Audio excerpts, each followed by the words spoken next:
Hi, good evening.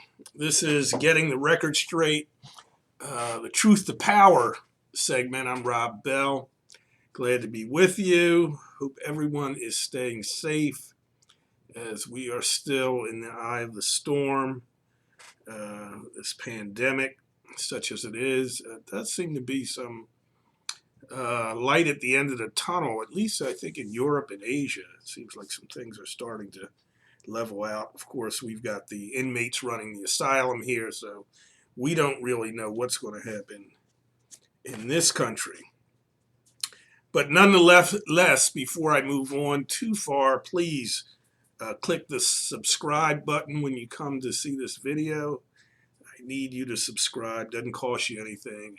Certainly appreciate it. We're in this age of independent media, and I'm trying to get started in it. So, it doesn't have the big support of national networks and international networks, and what we rely on really are individuals. Speaking of independent media, I'm going to read something from one of the people who I just have a tremendous amount of respect for and is very influential and really, this term thought leaders. And he is certainly one of the thought leaders, persons that I personally listened to and have read about. A guy named Chris Hedges. I'm going to get to him in a second, but I did want to mention just some of the alternative media sites that I go to, and I think you should too. The Intercept being one, probably one. It's not as hardcore or as revolutionary, for lack of a better word, as the Intercept, but it's a one called Rising, and and I've mentioned them before. It's got Crystal Ball and a guy named Sager. I can't pronounce his last name, but Crystal is the more uh, left wing, and Sager represents the right wing. Although they're often on the same page in terms of their thinking. Hold on for a second, please. I have to drink this warm water every hour. But anyway, they have a video out that you can find them on YouTube. But they're interviewing a guy named Alex Lawson. I would strongly recommend you see that video. Just talking about how we're getting ripped off with this um, package, package that's supposed to come and give money to those of us who need it, and so you need to see that and see what's going on with it. But another site that you can find on the internet is Black Agenda Report. I also watch a lot of the Jimmy Dore show, who's a comedian, but really goes after it in terms of left wing issues and causes. And Steve Black is another guy, a brother who I just really think does some good work.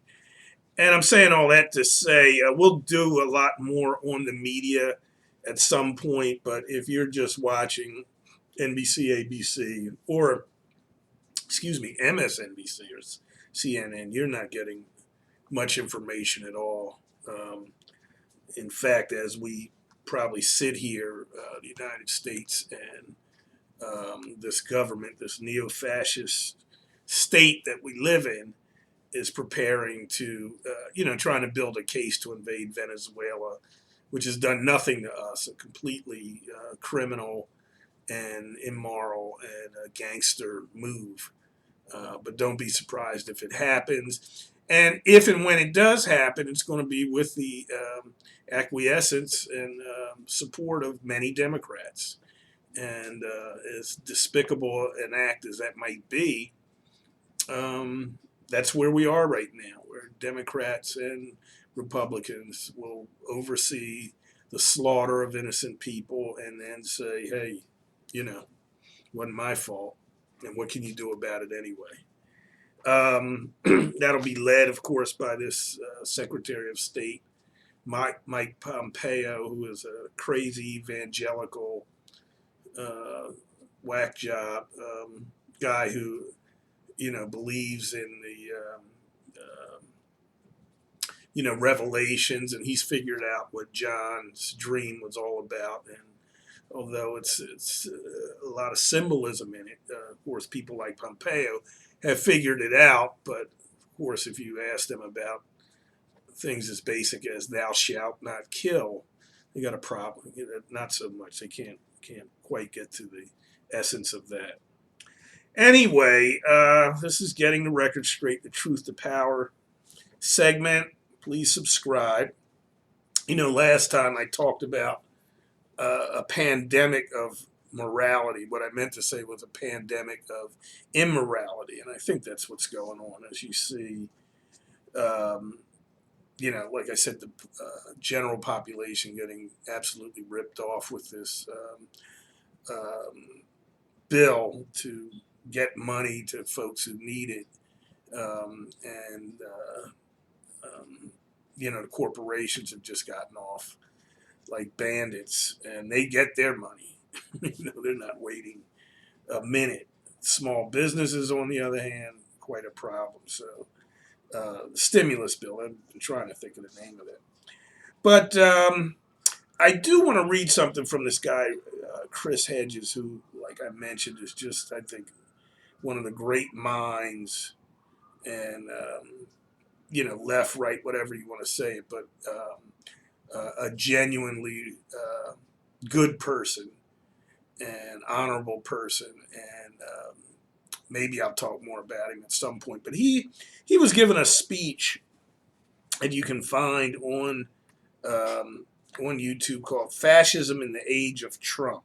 Fascism in the Age of Trump, and he says that overseeing this descent, he's talking about the American empire, which we are,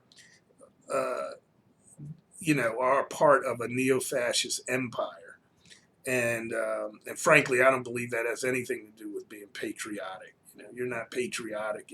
You're not patriotic if you support, overseas bases and territories that aren't part of this United States continent. I mean, the American continent, and that has nothing to do with patriotism to me. But anyway, he says overseeing this descent of the American empire at the highest levels of the federal and state governments is a motley collection of imbeciles, con artists, thieves, opportunists, and warmongering generals. And yes, I'm also talking about the Democratic Party.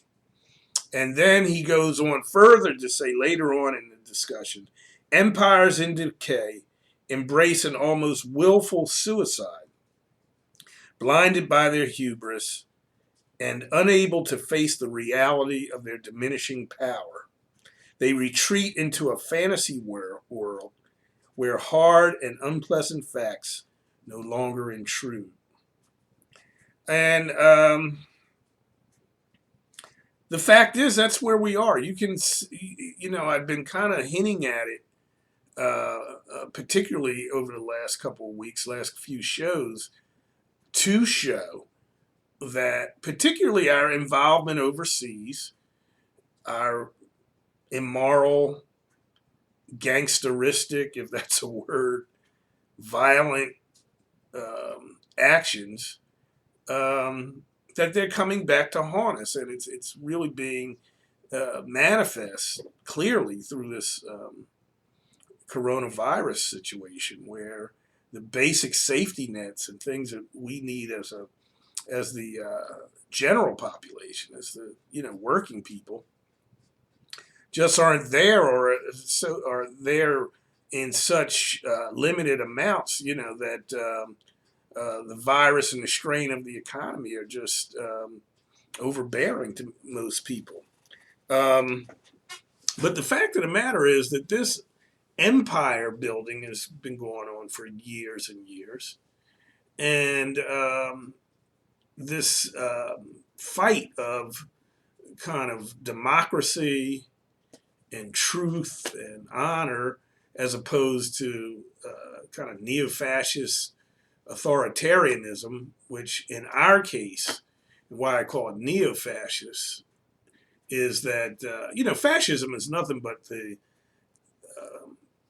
coming together of the big business, money interests, and the military overseeing the government. And we certainly have a version of that now. And it goes back years and years. I was just doing some um, research earlier, and you can see that the United States business community was very supportive early on of the Nazi regime, the German war machine in the 30s, as Hitler rose to power. And of course, some of you might know that Hitler was, very much admired by Henry Ford and vice versa. In fact, I think Hitler gave Henry Ford a medal. And probably one of the most popular figures in American history in that time, in the 30s, in the 1930s, was Charles Lindbergh, and he openly showed support for the Nazi and Hitler regimes. So this isn't new, this kind of inclination and closeness to fascism. I mean, we've demonstrated it all throughout our history, certainly in the 20th century, and certainly that many of you should be familiar with. I mentioned a lot of it, I think, in the last show. But we live in a neo-fascist state, and it's one where the levers of power, financial, political, and military, are intertwined with, this deep state that that you often hear about. But it's basically the captains of industry, who, along with the military, really call the shots, literally and figuratively. And of course, with us, that's both Republican and Democrat. You can't speak out against war. And the fact that so much money is spent on war and spent on the military. And that, of course, has an impact on all of us. And it also has an impact on why our economy is as sensitive, if you will, and strained as it is. Because we spend now well over 50% of our budget on military operations, and then even more than that, from what I can gather. But and then when you add to that the mainstream media, is in the pockets of the military-industrial complex, the deep state, if you will. That is really what I think kind of undergirds the ignorance, fuels the ignorance of just so many regular working people, because they get their information from the six major media conglomerates, and none of whom are going to speak out against the military-industrial complex. And so as we speak, we're preparing for war in the middle of a pandemic, bullying countries to our south.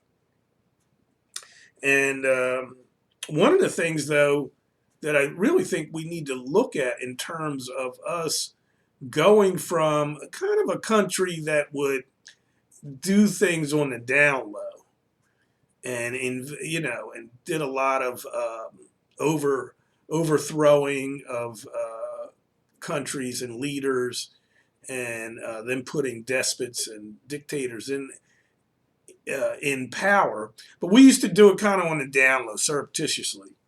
Now it's just out front. There's no hiding anything. Just, we're going to take it, and that really started with that Afghanistan and Iraq war. And so I'm going to stop there, and I think the next show we'll talk at great length. We're really spending the whole time talking about Afghanistan and Iraq, because the way we as a people have responded to that has just been disgraceful and disgusting. So on that note, have a good evening, stay safe, subscribe, and take care.